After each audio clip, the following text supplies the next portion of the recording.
Yung icing na masarap at mura at talaga namang ito'y stable. Hindi ito nagtutubig mga palangga at lalong-lalong hindi ito mga palangga na tutunaw. Ito po yung recipe natin ngayon. Ituturo ko po sa inyo mga palangga kung papaano ba natin ito ma-perfect yung ating boiled icing or ang ating sugar syrup. Kaya wag na nating patagalin ito. Simulan na po natin. Dito mga palangga ay mayroon na po akong 4 ng ating egg white.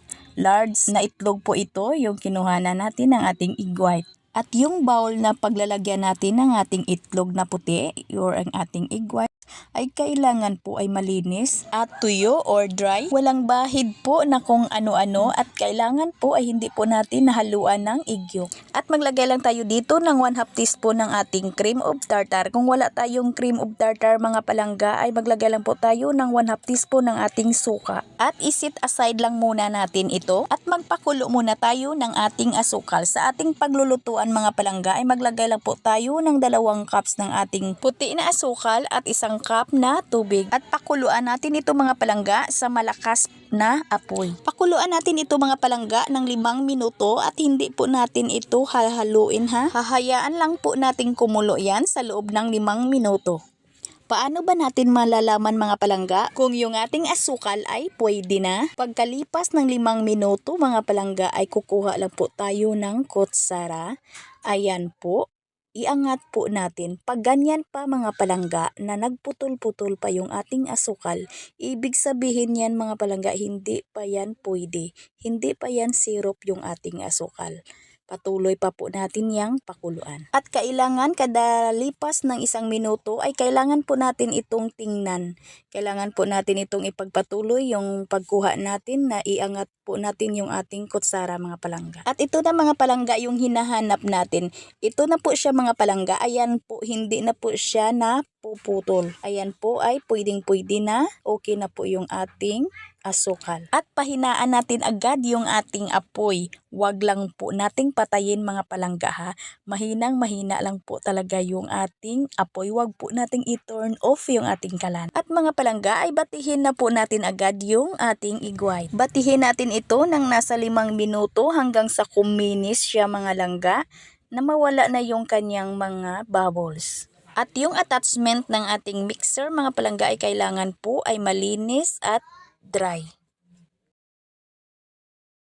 Ayan, pag puting-puti na at medyo makinis na ay pwede na po nating ilagay yung ating asukal ng paunti-unti. Huwag po nating ibuhos agad, huwag po nating iubos lahat paglagay mga palangga. Unti-unti lang po nating ilagay yan para hindi po maluto po yung ating itlog kasi po pag ibigla nating ibuhos lahat yan ay maluluto po yung ating itlog ay yung ating icing mga palangga ay magbulubuhangin na po yan. At ilagay na natin sa pinaka high speed yung ating hand beater mga palangga. Tingnan ninyo mga palangga yung ating sugar syrup, yan po ay tamang-tama lang. Kasi pag kulang sa luto po yung ating asukal ay yung ating icing ay magtutubig, matutunaw. Hindi po maging stable mga langga, natutunaw po. Kailangan ay makukuha talaga natin yung tamang syrup ng ating asukal. At pag nailagay na natin lahat yung ating asukal, ay kailangan din po na batihin talaga natin ng mabuti para po hindi malabnaw po yung ating icing mga palangga.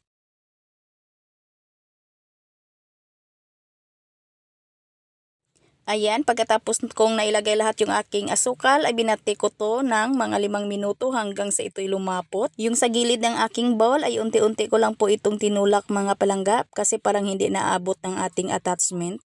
At habang ako ay naglagay dito ng vanilla ay hindi pala na-on yung ating camera. Maglagay po tayo dito mga palangga ng vanilla extra. Ito na mga palangga po yung hinahanap natin ng consistency ng ating icing. Ayan po mga palangga.